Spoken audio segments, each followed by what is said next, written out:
D50 தனுஷோட 50வது படம்.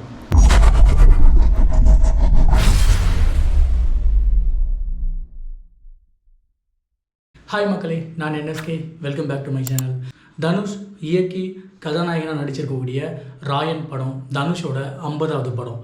தமிழ் சினிமாவில் தவிர்க்க முடியாத ரொம்ப முக்கியமான ஒரு நடிகனாக தன்னை நிரூபிச்சிருக்கக்கூடிய தனுஷ் அவரோட 50வது படத்தில் நடிச்சிருக்கிறது நினைக்கும் போது ரொம்ப சந்தோஷமாக இருக்குது. ஏன்னா தனுஷோட ஒரு ஆக்டிங் ஸ்கில் பற்றி நம்ம எல்லாருக்குமே தெரியும். அவரோட படங்களில் அவர் எந்த அளவுக்கு நடிப்பார், எந்த அளவுக்கு அந்த கேரக்டரை வாழ்வார்னு நம்ம எல்லாருக்குமே தெரியும். அதனால தான் பாலிவுட்லேருந்து ஹாலிவுட் வரைக்கும் போயிட்டு ஒரு கலக்கிட்டு வந்திருக்காரு. ஓகே மகளே, நம்ம ராயன் படத்தை பற்றி பார்ப்போம். ராயன் படத்தில் இந்த படத்தில் அதிகபட்சமான வன்முறை காட்சிகள் இருக்குது.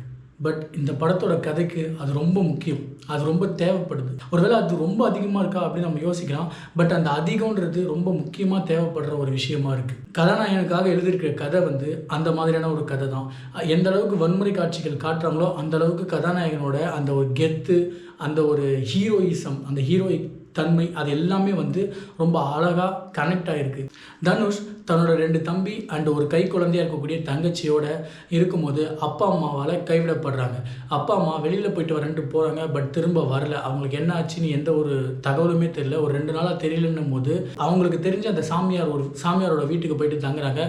பட் அந்த சாமியார் பொன் குழந்தையை விற்கிறதுக்கான ஒரு முயற்சியில் ஈடுபடுறது தெரிஞ்ச அந்த தனுஷ், சின்ன வயசு தனுஷ், சாமியாரை போட்டு தள்ளிட்டு அங்கேருந்து கிளம்பி ஒரு லாரியில் தப்பிச்சு வராங்க. 2 தம்பி ஒரு தங்கச்சியை கூட்டிகிட்டு தனுஷ் ஒரு லாரியில் தப்பிச்சு வராரு. அப்படி தப்பிச்சு வரதில் ஆரம்பிக்கிற கதை கிளைமேக்ஸில் திரும்ப லாரியில் ஊரை விட்டு வேறு ஊருக்கு போகிறதுல முடியுது. ஸோ இந்த சர்க்கிள் எங்கே ஆரம்பிக்குதோ அங்கே தான் படம் முடிகிற மாதிரியான ஒரு காட்சி அமைப்பை இயக்குனர் தனுஷ் வச்சுருக்காரு. இயக்குனராக தனுஷ் நிறைய விஷயங்களை பயங்கரமாக காமிச்சிருக்காரு. நமக்கு அவரோட இது முந்தைய படமான பவர் பாண்டி, அந்த படத்துலேயும் ஒரு இயக்குனராக அவர் அவருக்குள்ளே இருக்கக்கூடிய அந்த இயக்குனரை வெளில அழகாக கொண்டு வந்திருப்பார். நம்ம ராஜ்கிரன்லாம் வச்சு வேறு லெவல் சம்பவம் பண்ணியிருப்பார். இந்த படத்தில் அவரே உள்ளே இறங்கி ஒரு சம்பவம் பண்ணியிருக்காரு. படம் ரொம்ப அருமையாக இருக்குது. ஒரு டைரக்டராக தனுஷ் ஜெயிச்சிட்டாருன்னு சொல்லலாம். அதே மாதிரி நடிகராகவும் தனுஷ் இந்த படத்தில் ஜெயிச்சிருக்காரு. பட் அதிகபட்ச எமோஷன்ஸை காட்டுற மாதிரியான சீன்ஸ் ஸ்டார்டிங்கில் இல்லைனாலும் கிளைமேக்ஸ் போக போக அவரோட அந்த நடிப்பு திறமையை பயங்கரமாக வெளில கொண்டு வந்திருக்காரு. 2வதாக துஷாரா விஜயன், அவங்க ரொம்ப அழகாக அண்ட் ரொம்ப ஆக்ரோஷமாக அவங்களுக்கு கொடுத்த அந்த ஒரு கேரக்டரை வேறு லெவலில் சம்பவம் பண்ணியிருக்காங்க. S.J. சூர்யா வில்லனா சொல்லணுமா எப்படி பண்ணுவாருன்ட்டு அவருக்கு கொடுத்த அந்த ஒரு ரோலில் சூப்பராக பண்ணியிருக்காரு. அவர்கிட்ட இருக்கக்கூடிய அந்த ஒரு காமெடி கலந்த அந்த ஒரு வில்லனிசம் இருக்குது பார்த்தீங்களா, அது இந்த படத்துலையும் பயங்கரமாக ஒர்க் அவுட் ஆகிருக்கு. அவருக்கு அது வருதுன்னெலாம் சொல்ல முடியாது. அவர் அப்படி தான் போல. அதாவது ஒரு டைரக்டர் சொல்லி நடிக்கிற மாதிரி இல்லை, அவர் அப்படியே தான் இருக்கார். அந்த எந்த கேரக்டர் கொடுமோ அந்த கேரக்டராகவே இருக்கார். அதுலேயும் இந்த ஒரு காமெடி கலந்த ஒரு வில்லனிசம் அவருக்கு ரொம்ப அழகாக வருது. ஸோ இந்த படத்தில் அந்த கேரக்டர் அழகாக தனுஷ் யூஸ் பண்ணியிருக்காரு. பயங்கரமாக இருக்குது. S.J. சூர்யாவோட ஆக்டிங்கும் பயங்கரமாக இருக்குது. அதுக்கடுத்து நம்ம பிரகாஷ் ராஜ், ரொம்ப நாள் ஆச்சு நம்ம தமிழ் படங்களில் பிரகாஷ் ராஜை பார்த்து ரொம்ப நாள் ஆச்சு. ஒரு சைலண்ட் வில்லன் மாதிரி தான் இறங்கி களத்தில் இறங்கி சம்பவம் பண்ணுறதோ இல்லை அவரோட அந்த ஆக்டிங் ஸ்கில்லை காட்டுற மாதிரியோ அந்த நடிப்பு திறமையை வெளில கொண்டு வர மாதிரியோ காட்சிகள் இல்லைனாலும் ஒரு சைலண்ட் கில்லராக படத்தில் போகிறாரு. ஸ்டார்டிங்கில் வருவார், நடுவில் காணாமல் போய்டுவார். நாமளே யோசிப்போம், பிரகாஷ் ராஜ்னு ஒரு கேரக்டர் இருந்தார், அவர் ஏதாவது பண்ணுவார்னு பார்த்தா ஏன் திடீர்னு காணாமல் போயிட்டார் அப்படின்ற மாதிரி ஒரு பெரிய ஒரு கேப் ஒன்று கிடைக்கும். திரும்பத்தோட கிளைமேக்ஸில் தான் அவர் திரும்ப உள்ளே வருவார்.